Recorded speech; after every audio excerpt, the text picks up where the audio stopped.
Ça serait présomptueux de dire qu'on joue la montée.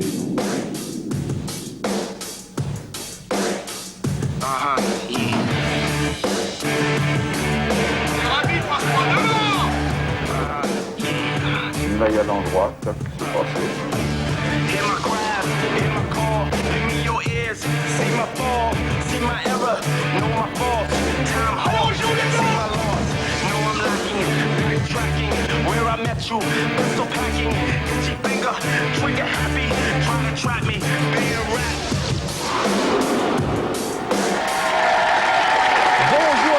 Bonjour à tous, vous l'avez compris, cette émission sera en grande partie consacrée à Guy Roux qui s'est assis hier pour la 784e fois sur le banc de touche de la GIA en Ligue 1.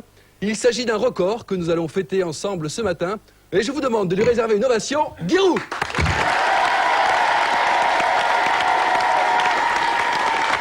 Bonjour Guy. Bonjour. Vous devez être de bonne humeur, votre équipe a bien fait les choses hier soir.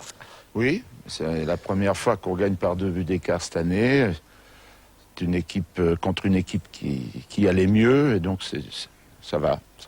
784 matchs, Guy, depuis le 30 juillet 1980, si vous ne deviez retenir qu'un match.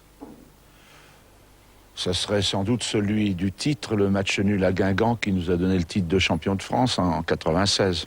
Là, nous allons voir durant 1 heure, Guy, des images d'archives absolument inédites et des témoignages exceptionnels vous concernant. Et on va parler évidemment du métier d'entraîneur. Il y a plein de petits jeunes qui sont avec nous aujourd'hui, qui viennent d'Auxerre et d'Apoigny. Assez jeunes justement, Guy, s'ils veulent être un jour entraîneurs, quelle est la première qualité?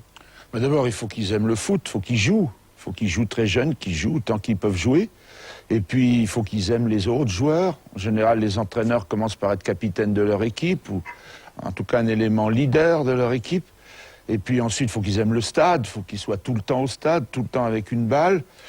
Et puis après, petit à petit, même en jouant encore, ils vont prendre la direction soit des jeunes, soit être éducateurs de jeunes, comme il y en a beaucoup là-haut, soit prendre une équipe première. Ils ne sont pas obligés de prendre une grande équipe. C'est le même métier en première division départementale et en première division nationale. Mais à votre avis, vous êtes un grand technicien ou un grand manager?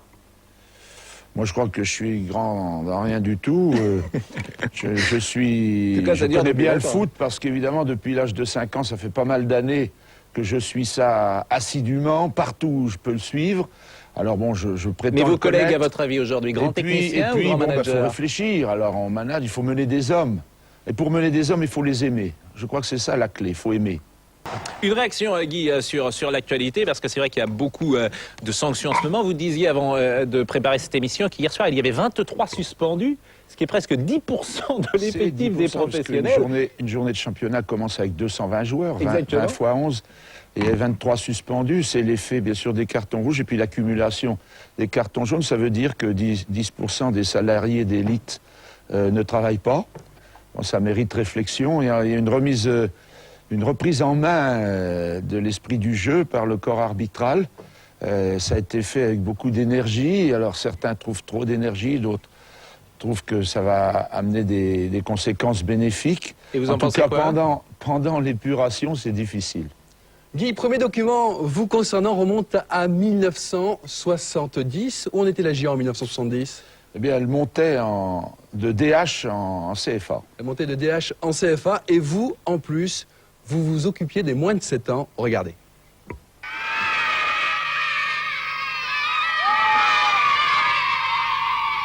À Auxerre, dans l'Yonne, on les appelle les baby-foot. Ils sont une 50aine. Ces enfants ont entre 5 et 7 ans, mais l'on décèle déjà chez eux une adresse et une ardeur qui étonnent leurs aînés. Cette mini-école de football existe depuis 2 ans. Elle est unique en France, car on commence généralement à faire jouer les enfants vers 8 et 9 ans. Bon, on va faire des têtes, hein. Alors faire une tête, c'est dire bonjour, hein, comme ça. Et puis alors on tape avec le front. Alors tout le monde, vous montrez le front, vous tapez sur votre front. Là, c'est vu? Tout le monde. Bon, Kiki, tu m'envoies la balle. Regardez bien comment on fait une tête. Voilà, avec le front encore. En France, depuis quelques années, il est impossible de jouer dans la rue. Il n'y a plus de cours dans les HLM. Et finalement, les enfants ne peuvent plus jouer au football. Et si nous avons commencé à l'école de football dans les clubs vers 10 ou 12 ans, maintenant, il faut leur permettre de jouer dès l'âge de 5 à 6 ans, comme nous l'avons fait dans nos quartiers. C'était il y a plus de 30 ans. Dites-moi, vous n'avez vraiment rien à envier à Paul Newman? Oui, si vous voulez, mais ça n'étonne plus personne parce qu'il y a des débutants partout. Dans tous les clubs de France, il y a la catégorie débutant, mais dans ce temps-là, il n'y en avait nulle part. On commençait en général à 10 ans. Alors on a devancé de 5 ans. Est-ce qu'à 20 ans, vous saviez déjà si vous seriez entraîneur? Oui, à 16 ans, 17 ans, quand je suis parti à Limoges, pendant les vacances, je prenais les 12 ans de mon village et je m'occupais d'eux, on avait fait une équipe. Donc je savais déjà que je mènerais des équipes. Guy, vous avez d'abord été le frère des joueurs, vous êtes peut-être aujourd'hui un peu leur père, peut-être qu'un jour vous serez même leur grand-père, mais avec le temps, il y a une certaine sagesse quand même qui est arrivée dans votre management. Oui, c'est sûr que quand on est plus jeune, on est fougueux, on prend les choses au premier degré tout de suite. J'avais la colère plus facile qu'aujourd'hui, et ça c'est normal, il y a une évolution, je pense, à travers les âges. Alors il y a du bon et du moins bon, parce que si la passion est moins fortement exprimée, parfois c'est moins bien, mais si on a un peu de calme et de réserve, c'est parfois mieux. Un grand moment, maintenant, dans Téléfoot. Vous connaissez tous sans doute le tube de Yannick Noah, La Voix des Sages. Nous l'avons rebaptisé La Voix du Sage, suivez mon regard, avec des paroles inédites reprises pour vous, Guy Roux, par 4 stars de la chanson française. Djibril Cissé, Olivier Capot, Khalilou Fadiga, Jean-Alain Boumsong, emmené par Damaye Cissé, la sœur de Djibril. Musique.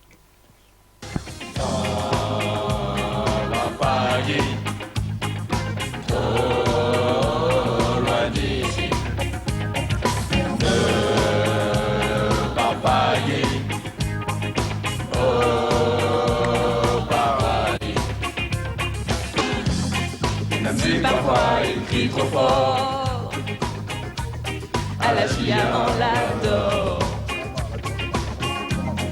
Si on ne l'appelle pas monsieur,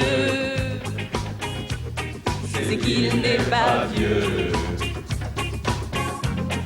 Et quand on est au fond du trou, il nous remet dans le coup. Alors j'entends la voix du sage et je chante pour lui. T'en vas pas Guy, trop loin d'ici. Ne pars pas Guy, au paradis. T'en vas pas Guy, trop loin d'ici. Ne pars pas Guy, au paradis. Merci beaucoup. Il y a un soupçon de soupe cagné qui m'attend à la maison.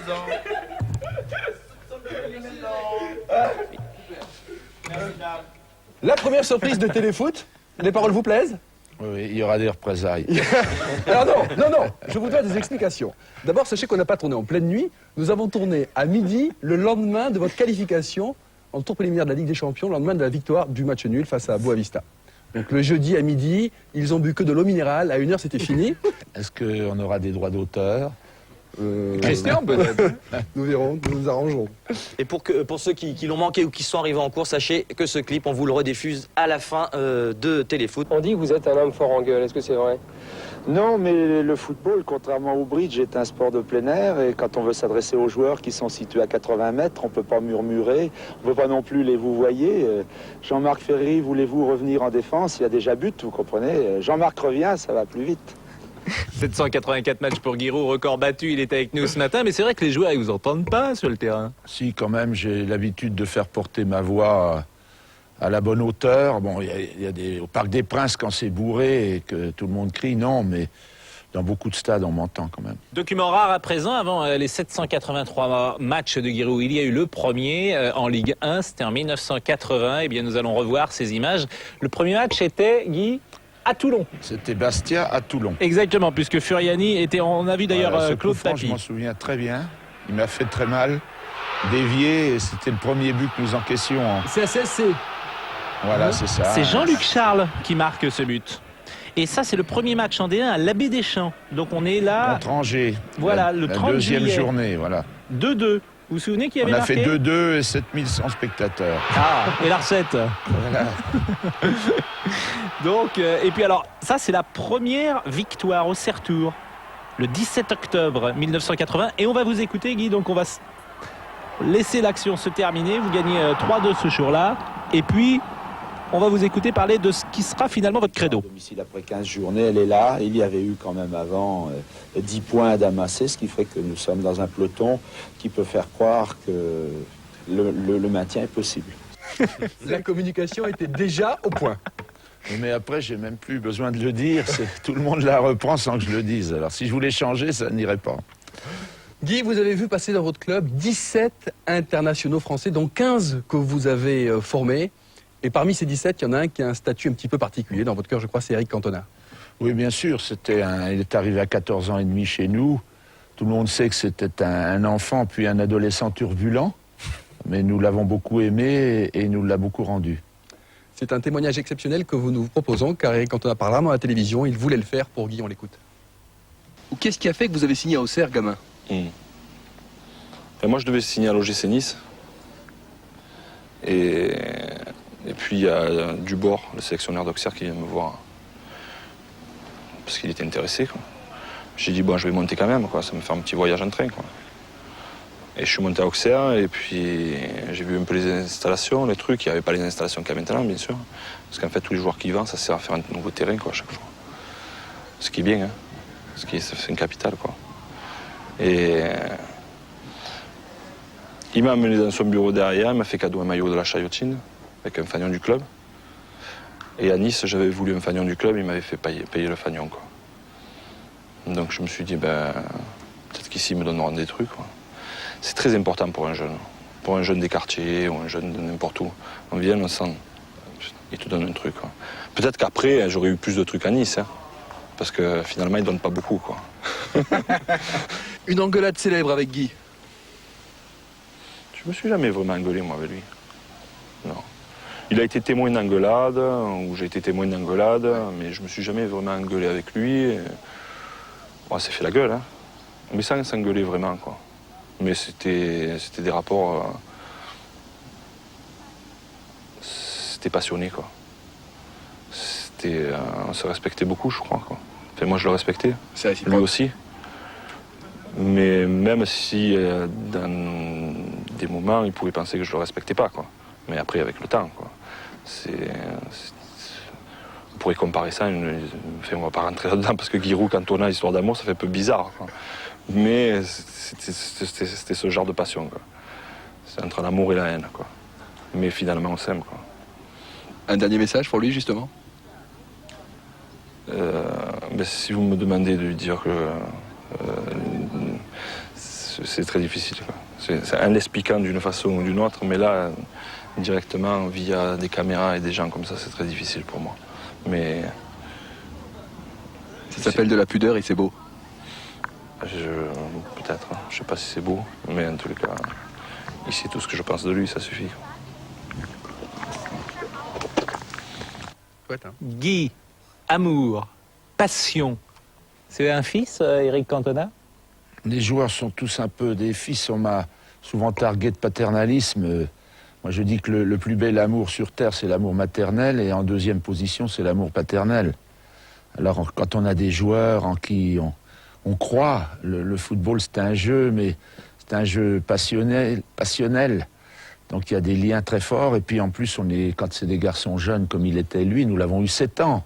Seule sa maman, sa femme, et nous l'avons eu 7 ans, vous comprenez, et ses enfants. Il y a des liens, effectivement, très très forts qui se créent entre l'éducateur, mais dans tous les niveaux. Il n'y a pas besoin que ce soit Cantona et son entraîneur. Ici aussi, avec les petits, il y a des liens très forts d'amitié. Tous les gens qui regardent téléfoot et qui sont footballeurs le savent. Et je crois que Ferguson était venu un jour pour... parler justement de Cantona, pour voir son fonctionnement. Qu'est-ce que vous lui aviez dit? Oui, on a passé une matinée ensemble. Il voulait savoir comment il pourrait s'entendre bien avec Cantona. Moi, je lui ai dit ce que je savais. Je lui ai dit qu'il fallait s'entendre de cœur à cœur plutôt que de tête à tête. Et Ferguson a magnifiquement réussi avec Eric Cantona. On parlait de Sir Alex Ferguson. On va tenter un truc en direct. C'était prévu un petit peu plus tard. Mais si on m'entend en régie, si on peut balancer l'interview de Sir Alex Ferguson, eh ben c'est parti. Écoutez, Sir Alex. Il y a quelques grandes légendes dans le monde du football. Au fil des ans, l'élaboration de ces légendes vient d'histoires comme celle de Giroud.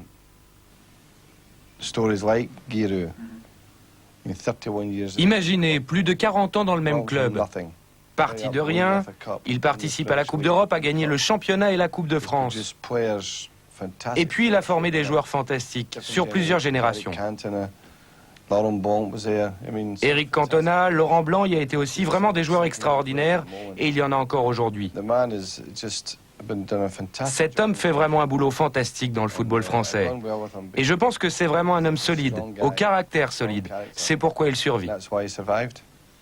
Quel hommage, hein? Oui, c'est très gentil de sa part. Il aura sa bouteille de Chablis. À mon avis, c'est pas Il n'aura pas son Mexès. Des fois, Vincent a raison, il préférerait Mexès. Il m'envoie une bouteille de whisky très spéciale de chez lui. Et comme je ne veux pas rentrer dans la corruption, je lui renvoie du Chablis. Accueillons Thierry Roland. Bonjour Thierry. Bonjour messieurs. Guy, si vous avez un record en tant qu'entraîneur avec 784 matchs sur le banc, Thierry, lui, vous devance au niveau des Coupes du Monde, 12-11. Ben oui, j'espère que ce sera comme ça jusqu'au bout, qu'on s'arrêtera en même temps. Le programme vous plaît, Thierry? Magnifique, C'est bien. magnifique. Il y a eu beaucoup d'émotions, je pense, avec l'interview d'Eric Cantona. Ouais. Parce que ça dénote beaucoup de choses. Alors, ça fait 40 ans que vous suivez Guy. Si vous aviez un truc à retenir, une image, un souvenir? Moi, je pense que Guy, c'est la passion personnifiée. C'est très important dans ce métier, que l'on soit entraîneur, que l'on soit joueur, que l'on soit journaliste et tout. Ce qui doit nous mener, c'est la passion, et Guy la possède au plus haut point. Il faut savoir quand même que lors de sa première Coupe du Monde en 70, il était venu au Mexique à ses frais. Le Mexique, c'est quand même pas la porte à côté. Et quand on dit qu'il est radin, vous voyez que c'est pas vrai. Parmi les souvenirs très forts que vous avez ensemble, il y a cette fameuse finale de la Coupe de France 79. Ah, la finale de la Coupe de France 79, qui est un grand moment dans l'histoire de l'équipe d'Auxerre. Allez, on va la regarder ensemble. Michel Denis, 24 ans. Dominique Cuperli, 26 ans. Youssef Kozet, 31 ans. Serge Maisonnès, 31 ans. Giroud, 40 ans. Alors là, nous sommes à la mi-temps, Guy. Vous vous souvenez de ces images? Vous avez briefé vos joueurs sur la pelouse. Ben, je me souviens, parce que j'ai jamais regardé la cassette de ce match. Ah bon? J'ai jamais pu regarder la prolongation. C'est insoutenable. Oui, parce qu'on a pris 3 buts. On a vu Klose, qui est le père de l'international allemand. Il hein, était polonais. Et vous avez quand même marqué un super but, signé Serge Maisonnès au cours de cette rencontre. C'est vrai que la prolongation a été très dure, mais c'est un très beau souvenir. C'était déjà beau d'être là. Hein. C'était déjà beau d'être là. Oui, parce que c'était en aller-retour. C'était pas comme aujourd'hui sur le terrain du plus petit. Nous, quand on était petit, c'était en aller-retour. Quand on est devenu grand, c'est sur le terrain du plus petit. Mais pas la finale, hein? Et non, pas la finale, mais c'était sur terrain neutre. Et nous avions joué, nous avions éliminé Strasbourg, le champion de France, et Lille, le 6e du classement, en match aller-retour. Et qui vous avez évacué là? Joueur blessé? Non, oui, ça doit être Jean-Marc Chaher, mais ouais. je suis pas sûr. Vous étiez à l'époque également soigneur. Ben oui, on avait un kiné quand même, mais bénévole. Et Jean-Claude Hamel est le président de la Auxerre depuis 1961. Vous formez un couple avec lui depuis plus de 40 ans. C'est quelque chose d'invraisemblable hein, dans le monde du football. Et il a encore un record supérieur à vous d'une certaine manière, puisque vous êtes arrêté pendant 34 matchs et lui a été président pendant les 34 matchs que vous avez manqués. Donc c'est pas tout à fait ça, parce que j'étais manager général du club cette année-là, donc j'étais là. Et par contre, au nombre de matchs de présence, comme il lui arrive parfois d'avoir d'autres activités, il n'a pas vu tous les matchs, notamment à l'extérieur. Alors on pourrait discuter longtemps. Il est très fier de ce record. C'est peut-être un record d'ailleurs, mais Carlo Molinari a peut-être plus de matchs en D1. Enfin, faut voir.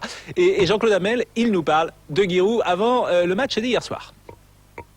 Toujours le même enthousiasme, toujours l'envie d'aller de l'avant, l'envie d'en faire plus, l'envie de se perfectionner.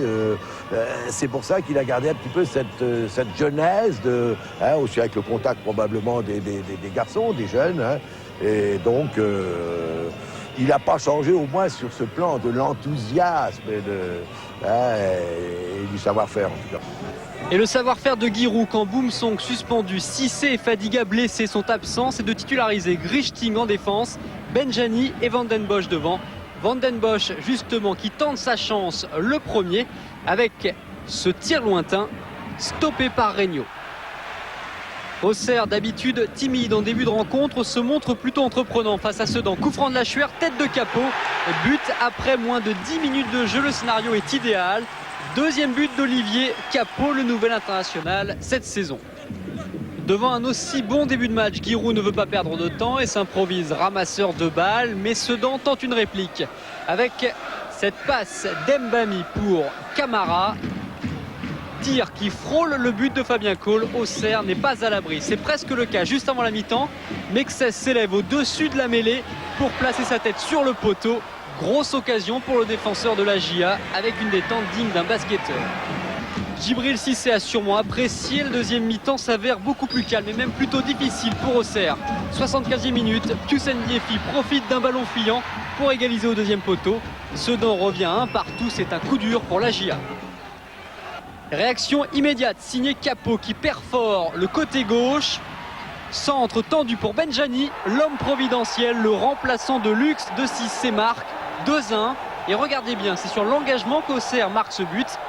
En à peine 10 secondes, Benjani donne le coup d'envoi, Capot dépose 3 Sedanais et sert le Zimbabwéen. C'est incroyable, les Sedanais poseront d'ailleurs une réclamation car 2 de leurs joueurs étaient encore dans le camp auxerrois. 5 minutes plus tard, contre de la GIA, Benjani au départ pour Lachuer. Lachuer redonne à Benjani.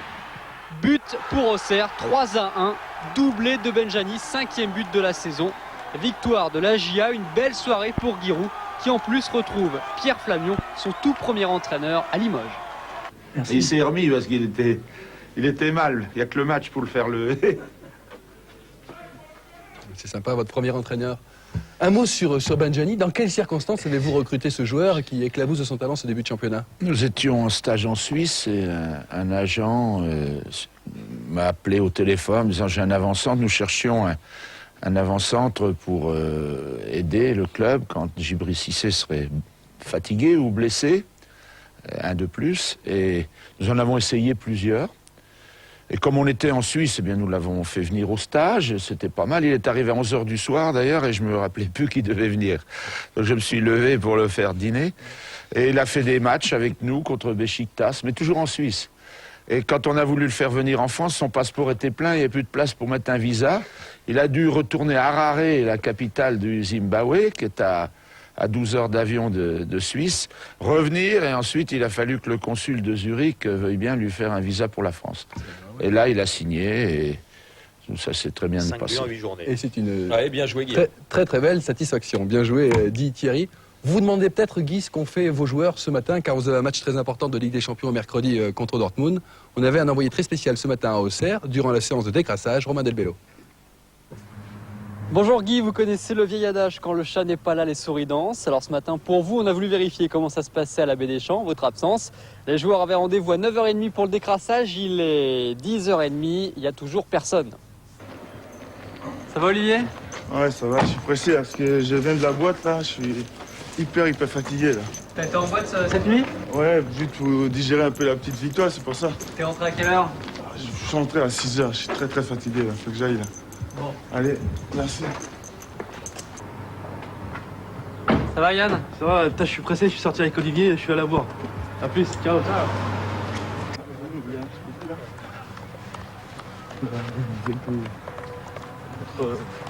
Je sais pas ce qu'ils ont, ils sont à la rue, ce matin. Bon allez Guy, pas de panique, tout s'est passé normalement ce matin. Djibril Cissé était même dans le vestiaire pour suivre l'émission.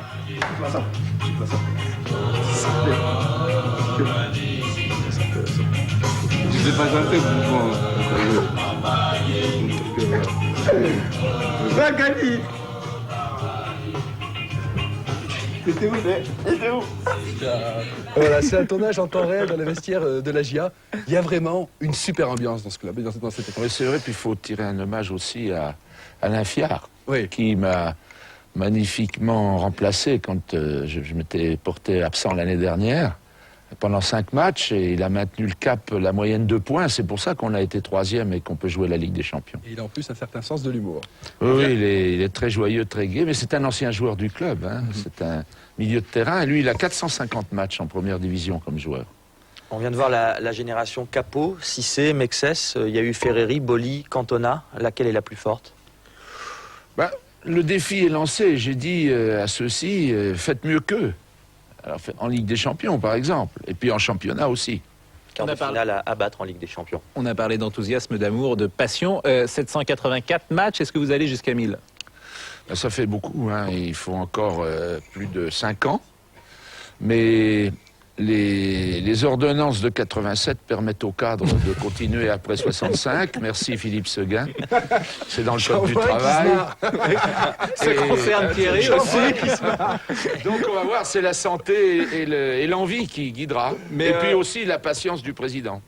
Oui, en tout cas, ce classement de Ligue 1, avant on va voir les résultats, doit vous donner envie de continuer quand on voit les perfs que vous réalisez avec votre équipe. On revoit les résultats. Sachez que 24 buts ont été marqués au cours de cette 8e journée. PSG Bastia a lieu ce soir. Et on va voir le classement après 8 journées. C'est une série remarquable que font Nice et Auxerre, qui avaient tous deux perdu lors de la première journée. En clair, ça veut dire que ces deux équipes, lors des 7 dernières journées, ont pris 17 points sur 21 possibles. C'est remarquable. Bordeaux et Marseille, que l'on n'avait pas vu en si bonne posture depuis longtemps, sont 3e. 5e Monaco, avec une belle équipe de Sochaux. Paris, en cas de victoire, peut se retrouver seul 3e dans le bas du tableau. Lille remonte de la 19e à la 14e place. 3, Sedan, Rennes ferme la marche. Mais Rennes, avec sa première victoire, a recollé à ce peloton des derniers du championnat. Merci Vincent. Et comme il nous reste un petit peu de temps, Thierry, on peut parler d'un autre très très grand match de la GIA en Coupe d'Europe. Pour moi, c'est le plus grand. C'est cette demi-finale de la Coupe UEFA en 93 face au Borussia Dortmund. D'autant que Auxerre s'était fait voler un but à l'Asland au match aller. Non, moi je vous parle de 93. Pas de 93, bon, 97. de l'autre, ah oui, d'accord. Du match où ils avaient perdu 2-0 au Westfalen Stadium. D'accord. Et donc il y avait le match retour à Auxerre. Absolument. On va regarder les images, on va les commenter ensemble avec vous. Guy Card, mercredi, vous jouerez contre le Borussia Dortmund. La GIA donc avait perdu 2-0 en demi-finale de la Coupe UEFA et Corentin Martins qui vous avez remis dans le sens de la marche en ouvrant le score au Stade Abbé Deschamps. Oui, Corentin a fait beaucoup dans notre club. Hein. Et puis Franck Verlat qui égalise sur l'ensemble des deux matchs, de partout. Il y a une place en finale de la Coupe UEFA. Il se joue au tir au but. Qui va se jouer au tir au but que vous aviez commenté avec Jean-Michel Larquet. On a raté des occasions dans les prolongations. Et puis il y a cette image incroyable que personne n'a oubliée. Le 6e penalty, tir au but de Stéphane Mahé qui échoue. Et toute la détresse de ce joueur, vous aviez déclaré il y a un mois dans l'équipe que pour vous, c'était un souvenir terrible, peut-être le plus terrible sur le plan sportif. Oui, en dehors des drames de la vie qu'on a pu vivre, sur un terrain, c'est le plus, en dehors des blessures aussi, mais c'est le plus grand drame de jeu que j'ai vécu. Une détresse Oui, il ne quittait pas le terrain, il avait l'impression qu'il pourrait le retirer, ce pénalty, s'il restait sur le terrain. Et en termes de recrutement, Guy, est-ce qu'il y a, parce que vous en avez sorti un paquet, mais est-ce qu'il y en a un ou deux que vous avez raté et que vous regrettez d'avoir raté? On en a raté énormément. L'un des plus connus, c'est Loco. Je suis allé 7 fois chez lui, mais il avait des photos de Nantes partout. Il est allé à Nantes. Mais ça arrive parfois. Très bien, l'émission touche à sa fin. Pour vous remercier, Guy, d'être venu. On espère que vous avez passé un bon moment.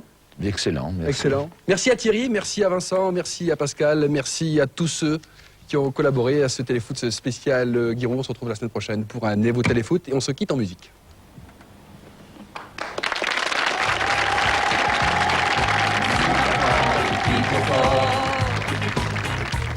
À la GIA on l'adore. Si on ne l'appelle pas monsieur, c'est qu'il n'est pas vieux. Et quand on est au fond du trou, il nous remet dans le coup.